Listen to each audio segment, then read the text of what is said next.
ಸಾಮಾನ್ಯವಾಗಿ ಊಟ ತಿಂಡಿಗಳ ಕುರಿತಾಗಿ ಬರೆದಿರುವ ಪುಸ್ತಕಗಳಲ್ಲಿ ನೂರಾರು ತಿಂಡಿ ತಿನಿಸುಗಳನ್ನು ಮಾಡೋ ಬಗೆ ಹೇಗೆ ಎಂಬುದನ್ನು ಉದ್ದಕ್ಕೂ ಪಟ್ಟಿ ಮಾಡುತ್ತಾ ಹೋಗಿರುತ್ತಾರೆ.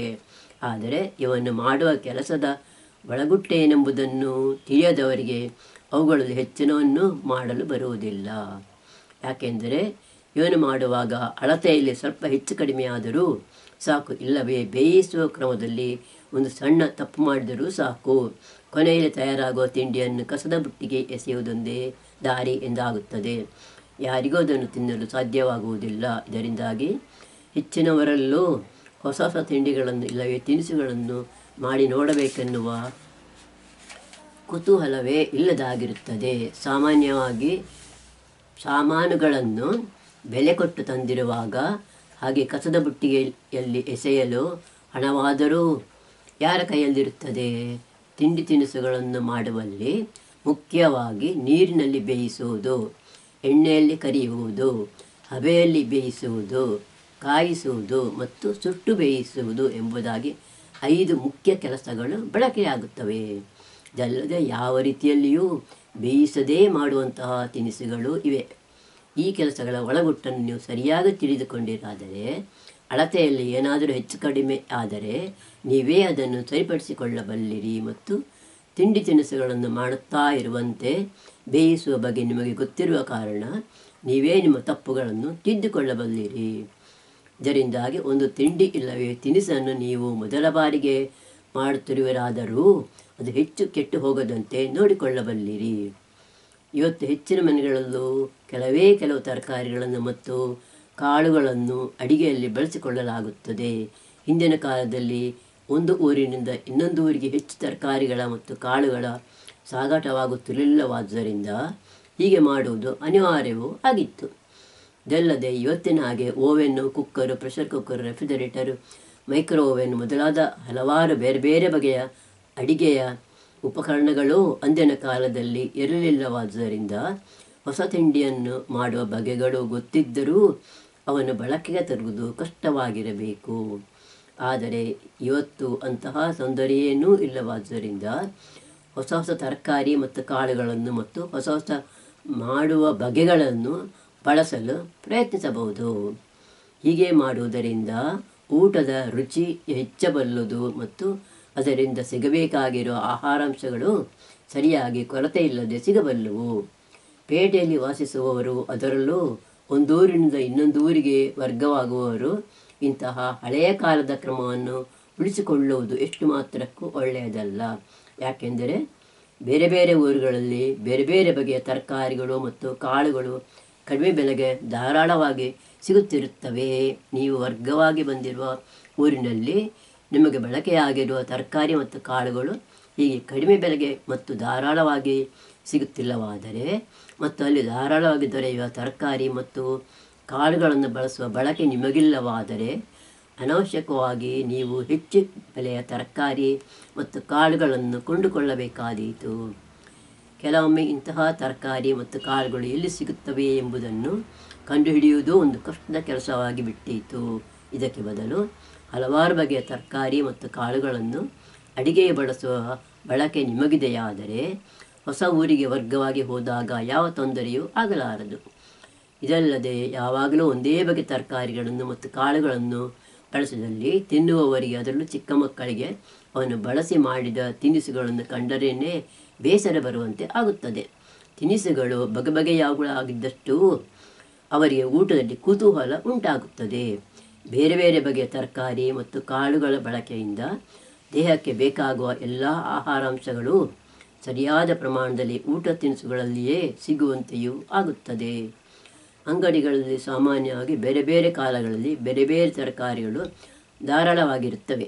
ಮಳೆಗಾಲದಲ್ಲಿ ಮತ್ತು ಬೇಸಿಗೆ ಕಾಲದಲ್ಲಿ ಧಾರಾಳವಾಗಿ ಸಿಗುವವುಗಳು ಚಳಿಗಾಲದಲ್ಲಿ ಅಪರೂಪವಾಗಿರುತ್ತವೆ. ಇದಲ್ಲದೆ ಮೇಲೆಯೇ ತಿಳಿಸಿದಂತೆ ಬೇರೆ ಬೇರೆ ಊರುಗಳಲ್ಲಿ ಬೇರೆ ಬೇರೆ ತರಕಾರಿಗಳು ಧಾರಾಳವಾಗಿರುತ್ತವೆ. ಹೀಗೆ ಧಾರಾಳವಾಗಿ ಸಿಗುವ ತರಕಾರಿಗಳಿಗೆ ಅಪರೂಪವಾಗಿ ಸಿಗುವ ತರಕಾರಿಗಳಿಗಿಂತ ಬೆಲೆ ಕಡಿಮೆ. ಇದಲ್ಲದೆ ಅವನ್ನು ಹೆಚ್ಚು ಮಂದಿ ಕೊಂಡುಕೊಳ್ಳುವುದರಿಂದ ಅವು ಮಾಸದೇ ಇರುತ್ತವೆ. ಹಾಗಾಗಿ ಅಂತಹವನ್ನು ತಿನ್ನಲು ಬಳಕೆ ಇಲ್ಲದವರು ಸ್ವಲ್ಪ ಸ್ವಲ್ಪವಾಗಿ ಅವನ್ನು ಅಡಿಗೆಯಲ್ಲಿ ಬಳಕೆ ಮಾಡಿಕೊಂಡರೆ ಸಾವಕಾಶವಾಗಿ ಅವುಗಳ ರುಚಿಯನ್ನು ಕಂಡುಕೊಳ್ಳಬಲ್ಲರು. ನಿಜಕ್ಕೂ ಒಂದು ತರಕಾರಿ ಹಿಡಿಸುತ್ತದೆ ಮತ್ತು ಇನ್ನೊಂದು ತರಕಾರಿ ಹಿಡಿಸುವುದಿಲ್ಲ, ಇಲ್ಲವೇ ಇಷ್ಟವಾಗುವುದಿಲ್ಲ ಎಂದು ಕೆಲವು ಹೇಳ್ತಾರಲ್ಲ, ಅದು ಅಂತಹ ತರಕಾರಿಗಳ ಗುಣದೋಷಗಳನ್ನು ಅವಲಂಬಿಸಿಲ್ಲ, ಅವುಗಳನ್ನು ತಿನ್ನುವ ಜನರ ಬಳಕೆಯನ್ನು ಅವಲಂಬಿಸಿದೆ. ರುಚಿಯಲ್ಲಿ ತೋರಿಬರುವ ಅಲ್ಪ ಸ್ವಲ್ಪ ವ್ಯತ್ಯಾಸಗಳನ್ನು 1-2 ದಿನಗಳ ಮಟ್ಟಿಗೆ ಸಹಿಸಿಕೊಳ್ಳುವಷ್ಟು ತಾಳ್ಮೆ ತಿನ್ನುವವರಿಗೆ ಇದೆ. ಆದರೆ ಮತ್ತು ಈ ವ್ಯತ್ಯಾಸಗಳನ್ನು ಆದಷ್ಟು ಕಡಿಮೆ ಮಾಡಿಕೊಡುವ ಪ್ರಯತ್ನ ಅಡಿಗೆ ಮಾಡುವವರಲ್ಲಿದೆ. ಆದರೆ ಇಂತಹ ಹೊಸ ತರಕಾರಿಯನ್ನು ತಿನ್ನುವವರು ಇಷ್ಟಪಡುವಂತೆ ಮಾಡಲು ಬರುತ್ತದೆ. ಹೀಗೆ ಮಾಡುವುದು ಹಣದ ಉಳಿತಾಯ ಮತ್ತು ಸರಿ ಬಳಕೆಗಳಷ್ಟೇ ಅಲ್ಲದೆ ತಿನ್ನುವವರ ಆರೋಗ್ಯಕ್ಕೂ ಒಳ್ಳೆಯದು. ಹೊಸ ಹೊಸ ಊರುಗಳಿಗೆ ವರ್ಗವಾಗಿ ಹೋಗುವವರಿಗಂತೂ ಇದು ಅತ್ಯವಶ್ಯ. ಯಾವುದೇ ಒಂದು ತಿಂಡಿ ಇಲ್ಲವೇ ತಿನಿಸನ್ನು ಮಾಡುವುದಿದ್ದರೂ ಅದಕ್ಕೆ ಯಾವ ವಸ್ತುಗಳನ್ನು ಯಾವ ಪ್ರಮಾಣದಲ್ಲಿ ಬಳಸಬೇಕಾಗುತ್ತದೆ ಮತ್ತು ಅವನ್ನು ಬಳಸಿ ತಿನಿಸುಗಳನ್ನು ತಯಾರಿಸಲು ಎಂತಹ ಮಾಡುವ ಬಗೆಗಳನ್ನು ಬಳಸಬೇಕಾಗುತ್ತದೆ ಎಂಬ ಈ 2 ಅಂಶಗಳನ್ನು ಸರಿಯಾಗಿ ತಿಳಿದುಕೊಳ್ಳಬೇಕು ಎಂಬುದೇನೋ ನಿಜ. ಸಾಮಾನ್ಯವಾಗಿ ಅಡಿಗೆ ಪುಸ್ತಕಗಳಲ್ಲಿ ಇಲ್ಲವೇ ವಾರಪತ್ರಿಕೆಗಳಲ್ಲಿ ಬರುವ ತಿಂಡಿ ತಿನಿಸುಗಳ ವಿಭಾಗಗಳಲ್ಲಿ ಹೊಸ ಹೊಸ ತಿಂಡಿಗಳನ್ನು ಮಾಡುವ ಬಗೆ ಹೇಗೆ ಎಂಬುದನ್ನು ತಿಳಿಸುವಾಗ ಈ 2 ಅಂಶಗಳನ್ನು ಸ್ಪಷ್ಟವಾಗಿಯೇ ಕೊಡಲಾಗುತ್ತದೆ. ಆದರೆ ಈ 2 ಅಂಶಗಳನ್ನಷ್ಟೇ ಗಮನದಲ್ಲಿರಿಸಿಕೊಂಡು ನೀವು ಒಂದು ತಿಂಡಿಯನ್ನು ಮಾಡಲು ಪ್ರಯತ್ನಿಸಿದಿರಾದರೆ ಆ ತಿಂಡಿ ಸರಿಯಾಗಿ ತಯಾರಾದೀತೆಂಬ ಭರವಸೆ ಏನೂ ಇಲ್ಲ. ಇದಕ್ಕೆ ಕಾರಣವೇನೆಂದರೆ ಹೀಗೆ ತಿಂಡಿಯೊಂದನ್ನು ಮಾಡುವಾಗ ಬರಹದಲ್ಲಿ ಹೇಳಿರುವುದಕ್ಕೂ ನೀವು ಮಾಡುವುದಕ್ಕೂ ನಡುವೆ ಹಲವಾರು ವ್ಯತ್ಯಾಸಗಳು ಮೂಡಿರಬಲ್ಲದು. ಉದಾಹರಣೆಗೆ, ನೀವು ಬಳಸುವ ಪಾತ್ರೆ ದಪ್ಪ ಇರಬಹುದು, ಇಲ್ಲವೇ ತೆಳ್ಳಗಿರಬಹುದು. ನಿಮ್ಮ ಒಲೆ ಹೆಚ್ಚು ಇಲ್ಲವೇ ಕಡಿಮೆ ಬಿಸಿ ಕೊಡುವಂತಹದಿರಬಹುದು. ನೀವು ತಿಂಡಿಯನ್ನು ಮಗುಚುವ ಕ್ರಮ ಬೇರಾಗಿರಬಹುದು. ನೀವು ಅಂಗಡಿಯಿಂದ ತಂದ ಅಕ್ಕಿ ಇಲ್ಲವೇ ಬೇಳೆ ಬೇಗನೆ ಇಲ್ಲವೇ ಮೆಲ್ಲಗೆ ಬೇಯುವಂಥದ್ದಿರಬಹುದು. ನೀವು ತರಕಾರಿಯನ್ನು ಹೆಚ್ಚುವ ಬಗೆ ಬೇರಾಗಿರಬಹುದು.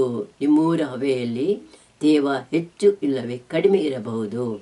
ಇವೆಲ್ಲವೂ ನೀವು ತಯಾರಿಸುವ ತಿಂಡಿಯ ಮೇಲೆ ಒಂದಲ್ಲ ಒಂದು ಬಗೆಯ ಪ್ರಭಾವವನ್ನು ಬೀರಬಲ್ಲವಾದುದರಿಂದ ಪುಸ್ತಕದಲ್ಲಿ ಕೊಟ್ಟಿರುವ ಮಾಡುವ ಬಗೆಯನ್ನು ನೀವು ಹಾಗೆಯೇ ಕಣ್ಣು ಮುಚ್ಚಿ ಅನುಸರಿಸಿದ್ದಾರಾದರೆ ಕೊನೆಯಲ್ಲಿ ತಯಾರಾಗಿರುವ ತಿಂಡಿ ಒಂದು ಹೋಗಿ ಇನ್ನೊಂದು ಆಗಬಹುದು, ಇಲ್ಲವೇ ಅದನ್ನು ಯಾರಿಗೂ ತಿನ್ನಲು ಬಾರದಂತಾಗಬಹುದು.